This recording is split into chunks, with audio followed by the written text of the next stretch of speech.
Good morning, Hornet Nation, and welcome to the Daily Buzz. I'm Lynn Walsh, filling in for Joe Hutzler, who's on the road in Salem with a post-game report from the women's basketball ODAC tournament. Joe?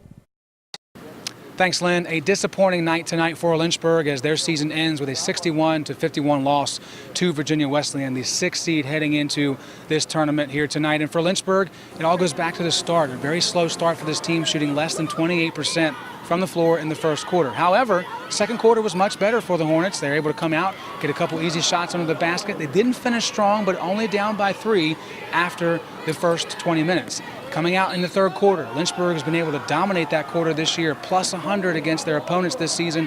However, Virginia Wesleyan able to do what other teams haven't been able to do. They defeated Lynchburg in that quarter 17-13, and that was pretty much all she wrote, is the Hornets were not able to find a spark. That was really what's kind of missing tonight. They would get a big bucket, but the Marlins would come back and get one of their own, and they got the icing done on the cake with a cherry on top, winning this one 61-51. As for LHSN, we have one more game to cover at least. The men's basketball team tonight at 6 p.m. battling the Maroons of Roanoke College in the rubber match between those two schools. We'll have all the coverage for you, of course. If you're in the stands tonight, please come by and say hello. If not, download the One Nation app and follow along as the game progresses. A busy week for us, so we got to get out of here. Lynn, back to you.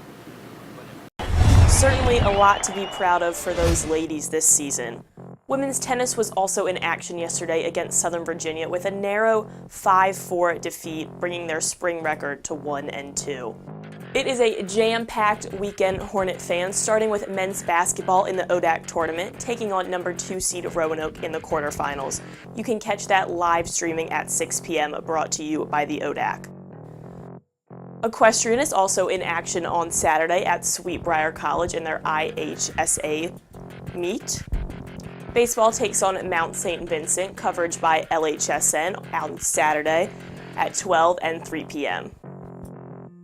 Moving on to women's lacrosse in their home opener versus Mary Washington, Saturday at 1.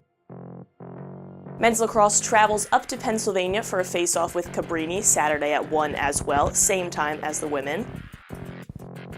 Women's tennis will travel down to Guilford, Saturday for a 2 p.m. start. Men's tennis will join them out on the road at the Quakers facility.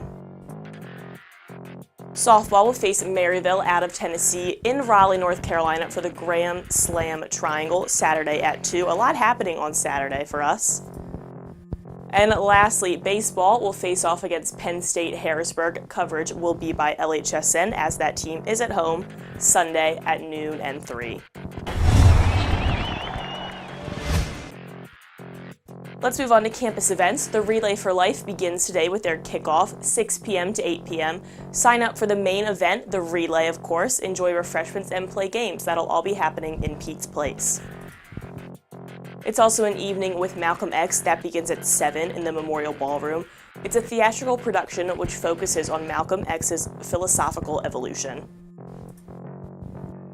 There's also a concert. You can catch the Wind Symphony and Orchestra movie concert starting at 7:30 in the Schul Performance Hall. It's a night at the movies and a lot of fun to be had. As we do every day on the Daily Buzz, we're going to let you know what day it is on the National Day calendar. And somehow, whenever I fill in, it always ends up being something food-related. There's never any food in the office, so I can't really give you much of that. But today is National Banana Bread Day. So go grab some from the store, as I guess I'll do when I get out of here, and enjoy this national holiday. Well, Hornets, as you heard, it's a very busy weekend, so get ready to cheer on your Hornets. And we'll see you next week.